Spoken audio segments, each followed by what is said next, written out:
Good morning dear students and respected parents. तो आज हम हिंदी का पार्ट 7 करेंगे जो कि है मीठा संगीत। बहुत समय पहले की बात है, सोम नदी के किनारे एक बहुत बड़ा और घना जंगल था। ठीक है, बहुत समय पहले की बात है, सोम नदी जो थी उसके किनारे एक बहुत बड़ा जंगल था। उस जंगल के बीच में बरगद का पेड़ था।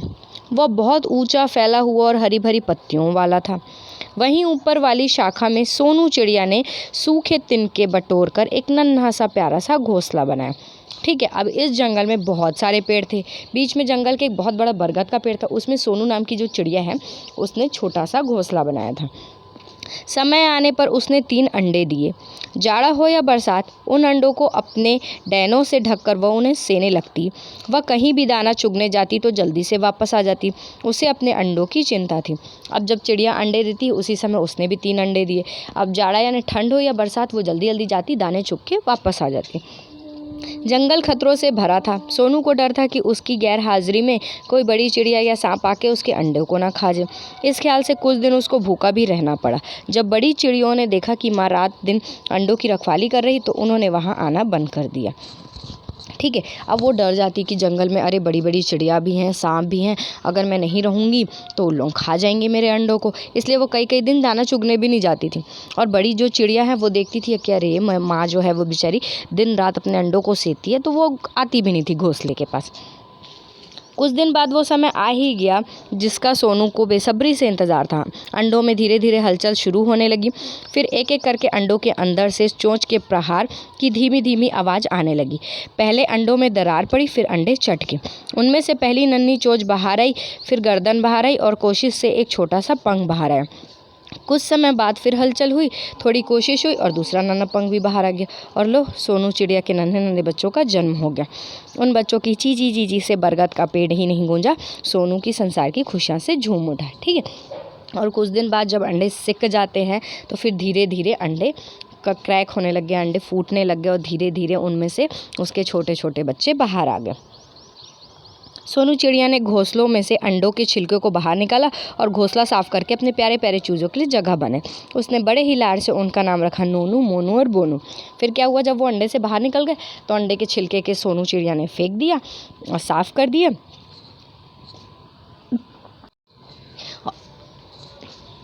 और अपने बच्चों का नाम रखा नोनू, मोनू और मोनू। ठीक है, नोनू, मोनू और बोनू जब अंडों से बाहर निकले थे तब उनकी छोटी छोटी आंखें बंद थी। कुछ दिनों बाद उनकी आंखें खुलने लगी।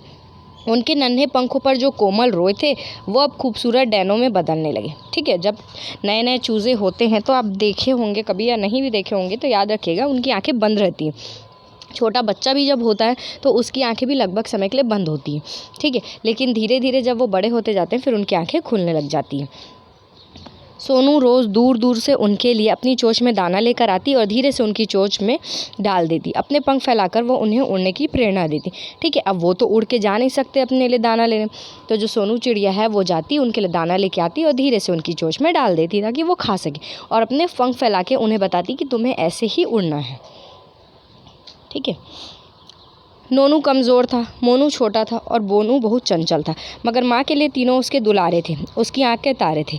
उनकी आवाज़ जंगल के दूसरे पशु पक्षियों के लिए शोर थी, मगर सोनू चिड़िया के लिए ममता भरा मीठा संगीत।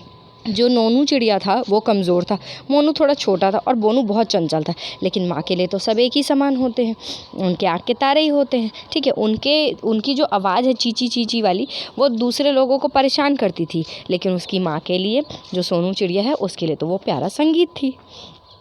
ठीक है, तो आई होप आप लोगों को चैप्टर समझ में आया होगा। चलिए एक्सरसाइज की तरफ बढ़ते हैं। शब्दार्थ। शाखा का मतलब होता है डाली, पेड़ की डाली। बटोर यानी इकट्ठा करना, ठीक है, अपने पास रखना। जाड़ा यानी सर्दी। डैने यानी पंख। गैर हाजिरी यानी सामने ना होना या वहाँ उपस्थित ना होना। प्रहार यानी चोट लगना। चूज़े चिड़िया के बच्चे। लाड़ यानी प्यार करना। आँख के तारे मुहावरा है जिसका अर्थ होता है बहुत प्यारे। चटकना यानी धीरे से टूटना। प्रेरणा यानी काम करने का मन। ठीक है, अब देखिए एक्सरसाइज करते हैं। बरगद के पेड़ के बीच वाली शाखा में सोनू चिड़िया ने अपना प्यारा घोंसला बनाया। सही। समय आने पर उसने 3 अंडे दिए। सही। वह कहीं भी दाना चुगने जाती तो दाना लेकर ही आती। नहीं, ऐसा नहीं था, वो कभी भी जल्दी आ जाती थी। ठीक है, उसे अपने अंडों की चिंता थी। सही। जब बड़ी चिड़ियों ने देखा कि माँ दिन रात अंडों की रखवाली कर रही तो उन्होंने माँ से मिलने आना शुरू कर दिया। गलत। पहले अंडों में दरार पड़ी फिर अंडे चटके। सही। अब देखिए फिल इन द ब्लैंक्स करते हैं हम। अब देखिए पहला है क, खालिस्तान नदी के किनारे घना जंगल था। तो कौन सी नदी? सोन नदी के किनारे। दूसरा, जंगल के बीच में खालिस्तान का पेड़ था। तो जंगल के बीच में बरगद का पेड़ था। चिड़िया का नाम खालिस्तान था तो चिड़िया का नाम सोनू था। उसने खालिस्तान अंडे दिए। उसने 3 अंडे दिए।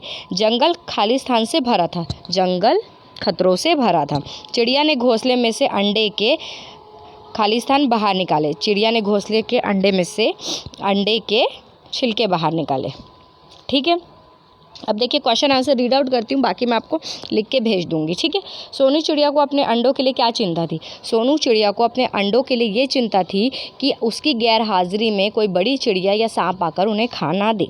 उसे किस दिन का बेसब्री से इंतज़ार था? उसे उस दिन का बेसब्री से इंतज़ार था जिस दिन अंडों में से उसके बच्चे बाहर आएंगे। चिड़िया ने अपने बच्चों का क्या नाम रखा? तो चिड़िया ने अपने बच्चों का नाम रखा नोनू, मोनू और बोनू। ठीक है।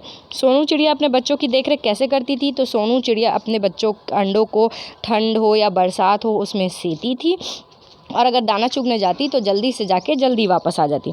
तीनों बच्चे उसके लिए क्या थे? तीनों बच्चे उसके लिए आग के तारे थे।